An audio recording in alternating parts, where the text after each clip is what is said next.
নমস্কার। সকলকে জানাই বসন্তের শুভেচ্ছা। আসলে বসন্ত মানেই তো নিখাদ প্রেম। বসন্ত মানেই ভালোবাসা। চারিদিকে শিমুল, পলাশ, অশোকের সমারোহ।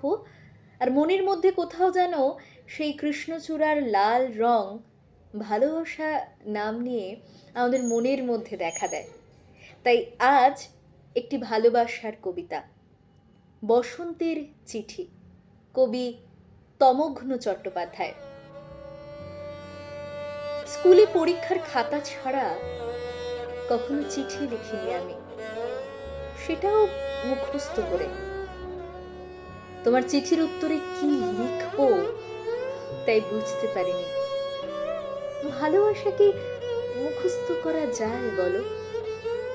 অনেক ভেবে কাঁপা কাঁপা হাতে লিখেছিলাম, ভালোবাসি।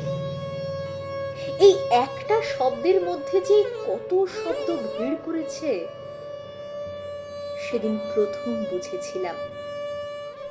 চিঠি পড়ে তোমার সে কি হাসি, বলেছিলে এত বড় বসন্তকে এমন হাতের মুঠোয় ধরলে কি করে।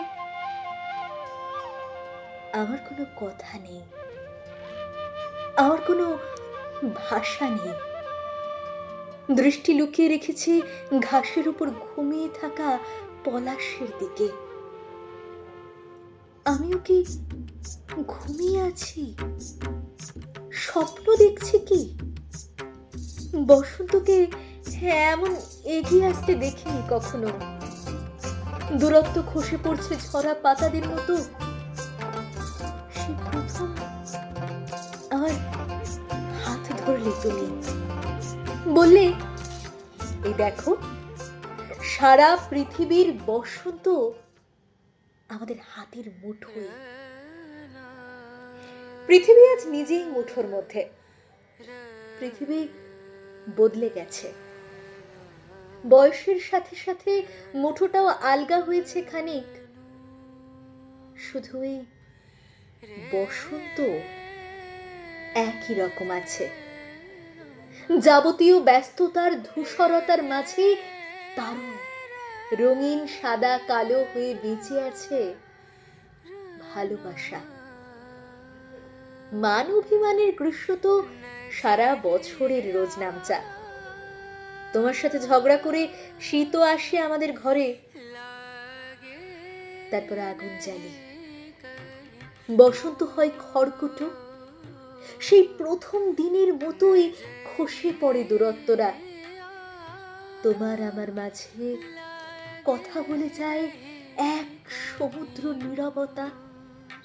তাদের একটাই ভাষা, সে ভাষা শুধু পড়তে পারি আমরাই। ভালোবাসি। খুব ইচ্ছে করে তোমাকে আবারও চিঠি লিখি। তুমিও তো একটা চিঠি লিখতে পারো আমায়। তুমি হাসো, বলো আমরা তো সেই কবেই এক হয়ে গেছি। নিজেকে কি চিঠি লেখা যায়? আচ্ছা বেশ, তাহলে বরং বসন্তকে চিঠি লিখি আমরা। তুমি তখন ঘনিষ্ঠ খুনসুটি, আঙুল ধরে শুধরে দাও প্রিয় ভুল।